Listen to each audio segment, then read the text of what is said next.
नमस्कार। F TV Hindi में आप सभी को सुस्वागतम, खुशामदी। जी हाँ, चीन में पिछली पीढ़ियों की ज्यादातर महिलाओं के उलट क्रिस्टल ने शादी नहीं की है और फिलहाल उन पर ऐसा करने का कोई दबाव भी नहीं है। जब उनसे पूछा गया कि ऐसा क्या है तो वो हंसते हुए कहती है, मुझे लगता है कि ऐसा इसलिए है क्योंकि मेरे परिवार के लोगों ने तो शादी की है और ना ही तलाक लिया है। चीन में युवा शहरी महिलाओं के बीच ऐसी भावना सामान्य होती नजर आ रही है। चीन की कम्युनिस्ट यूथ लीग ने एक सर्वे किया है। इस सर्वे में 18 से 26 साल की उम्र की करीब 3000 लोगों को शामिल किया गया था। सर्वे में पाया गया कि शहरों में रहने वाली 40% से ज्यादा युवा महिलाओं ने शादी करने का बारे में नहीं सोचा है, जबकि पुरुषों को मामले में ये आंकड़ा 25% से भी कम है। इसके पीछे कुछ हद तक चीन में बच्चों के देखभाल की बढ़ती लागत और एक बच्चे की नीति जिम्मेदार है।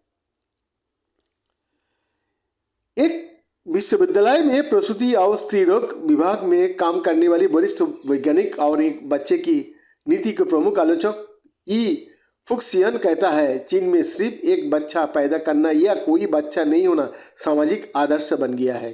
उन्होंने कहा, अर्थव्यवस्था, सामाजिक वातावरण, शिक्षा और करीब करीब सभी चीजों एक बच्चे की नीति से जुड़ी हुई है। चीन के लिए यह एक चिंताजनक ट्रेंड है क्योंकि चीन की आबादी घट रही है।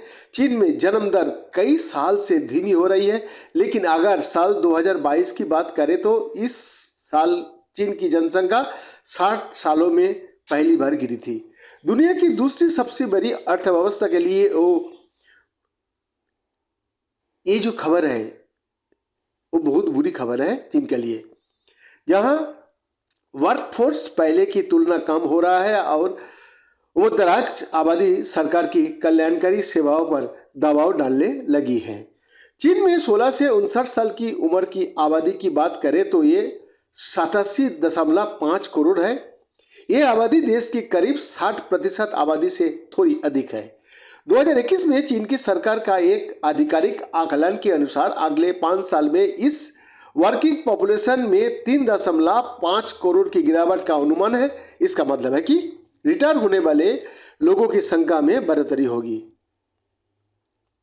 ई फुक्सियन का कहना है कि 2018 में चीन की जनसंख्या संरचना 1992 के जापान जैसी थी और 2040 में वैसी होगी जैसी जापान की 2020 में थी।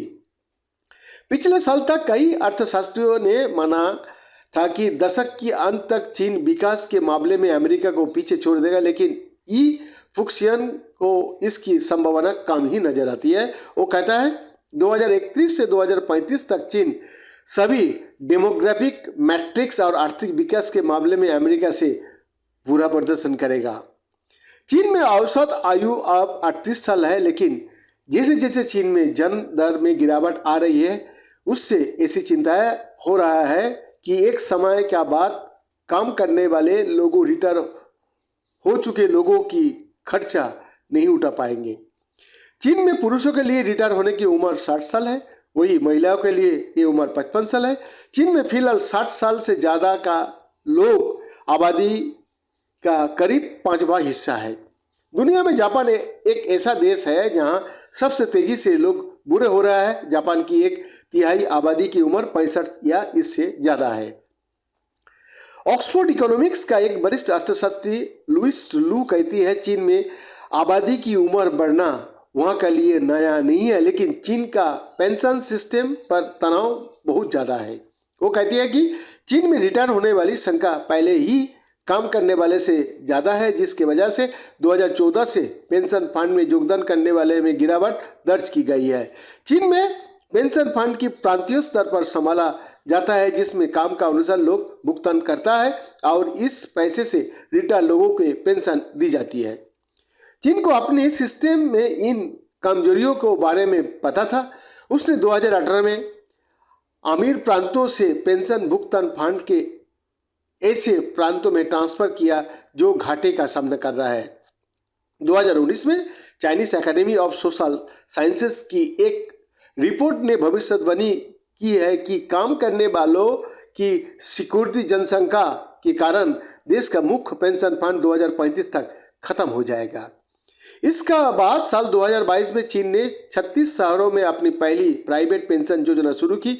इस योजना का तहत व्यक्ति बैंक में रिटायरमेंट अकाउंट खोल सकता है और म्यूचुअल फंड जैसे प्रोडक्ट खरीद सकता है, जिसका इस्तेमाल वो रिटायरमेंट पेंशन के तौर पर बाद में भी कर सकता है। ये फुक्सियन का कहना है कि ये अभी साफ नहीं है कि चीन के लोग इस तरह की योजनाओं में कितना निवेश करेंगे, क्योंकि यहाँ लोग अपने पैसे को पारंपरिक तरीके से जमीन जायदाद में ज़्यादा इन्वेस्ट करता है। ऐसा नहीं है कि ये समस्या सिर्फ चीन में ही दिखाई दे रही है, बल्कि जापान और दक्षिण कोरिया में भी तेजी से आबादी की उम्र बढ़ रही है और युवा वर्ग यानी वर्कफोर्स कम हो रहा है। ये फुक्सियन का कहना है कि चीन बच्चों की परवरिश पर खर्च को कम करने के लिए जापान की नीतियों को लागू करने के लिए तैयार है। वो कहता है कि चीन अमीर होने से पहले ही बुरा हो रहा है और उसके पास जापान के रास्ता पर अच्छे तरह चलने के लिए वित्तीय संसाधन भी नहीं है।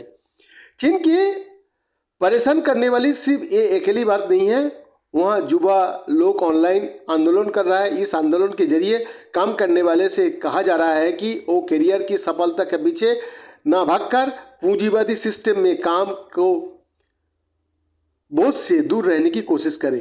पिछले साल जुलाई महीने में युवा बेरोजगारी दर चीन में अपने चरम पर था। उस समय 15 से 24 साल की उम्र का 20% लोग बेरोजगार थे।